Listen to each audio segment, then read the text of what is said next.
Welcome to பெபின்ஸ் Autotech. இன்றைக்கி இந்த தார் ராக்ஸில் வந்து இது முன்னாடி பானட் ஓப்பன் பண்ணுறது இங்கே பாருங்கள், இழுத்திங்கன்னா போதும். அதுக்கப்புறம் ரெண்டு சைடு இந்த கிளிப்பு இருக்குங்க, இந்த கிளிப்பை ஓப்பன் பண்ணிடுங்க.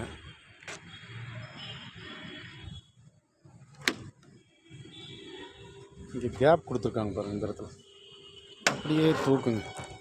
இங்கே ஸ்டேர் ஆர்டர் இருக்குது பாருங்கள், இந்த ஸ்டேரோட வந்து தூக்கி இங்கே நிப்பாட்டிடுங்க. இங்கே இன்ஜின் சைடெல்லாம் ஜென்ரலாக நீங்கள் தெரிஞ்சிக்க வேண்டியதெல்லாம் இது பிரேக் ஆயிலு, கூலண்ட் ஆயிலு, அந்த பிளாக் கலர் வந்து வைப்பருக்கு தண்ணி ஊற்றுறது.